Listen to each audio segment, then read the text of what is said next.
going to do a quick little interview here with Bob and Dwight Vanderveen. And these guys are from Wakefield, and they did the Wakefield officiating crew. And what year was your guys? What year did you start officiating?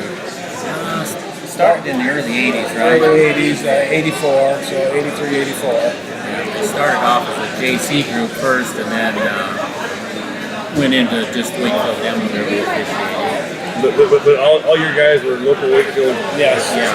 So all you just grab buddies and go officiate derbies, and whoever can make it. Yeah, the JCs would do the one in Concord, Nebraska, Dixon County Fair, and then the JCs folded, and we just continued on, and it just got bigger and bigger every year. So you would have started in '85. And what year was your last derby that you guys officiated? We were trying to remember that, and we figured it was late 90s, maybe 96, 98. So we did 10 to 15 years we officiated. And if I remember our conversation, you guys did probably 8-10 derbies a year?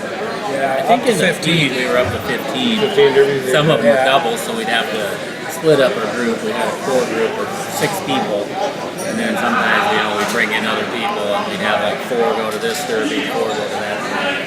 We not only did in the state of Nebraska, but also South Dakota and Iowa. We did some derbies there too. And then we did the state fair at the end of the year. So being an official, you guys probably never had any drivers, or you were trying to bend the rules, did you? There may be a few, but we tried to work through it.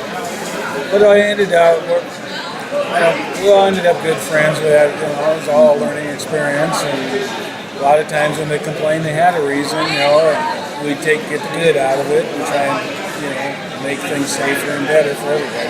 So between the '80s, late '80s, and the '90s, there's a lot of changes in car builds. Yeah. I mean, what was your guys' thoughts on the way that derby progressed, or trying to keep it fair? I know in our phone interview we said you try to keep it fair. So what's your guys' opinion on how the derby builds progressed over the years? Well, we were talking about that a little bit, and we kind of went through the era when it was like 63 Fords and stuff, and then the Imperials started coming in, and the Imperials were dominant. So we had to change some things to try to equalize that out. That was probably one of the biggest changes we had to go through.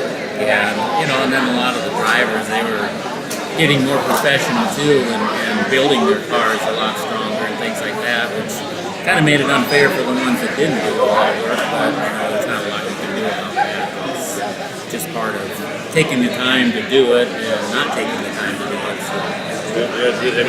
That's about the transition between 15 years of derby, and you see a lot coming through. And the main thing is we wanted to make sure everybody was safe. Because sometimes some of the cars you'd see come in, they weren't very safe, and you knew the ones that were also coming that were really tough. And that's not going to work.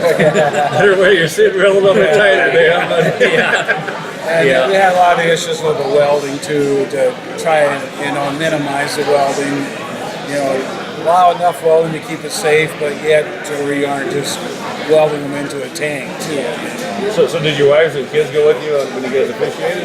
Sometimes, they didn't go all the time. Not all the time, but they would go, They would get tired of it. But ladies and gentlemen, like I said, we'd like to, again, welcome Bob and Dwight and the whole rest of Wakefield officiating guys that aren't here tonight. They're probably going to watch this interview online. Yeah. But like I said, thanks for what you guys have done over the years for us, and we're a pleasure to have you guys be a member of our Figure 8 Derby and Hall of Fame and everything. So like I said, congratulations again on being nominated, and like I said, look forward to having you guys be on the Hall of Fame with us. On behalf of Wakefield Demo Crew, I appreciate what you've done here, and thank you very much. That's an honor to have this award. I really appreciate it, so thank you. We do it for you guys. Okay. So, thanks again, like I said.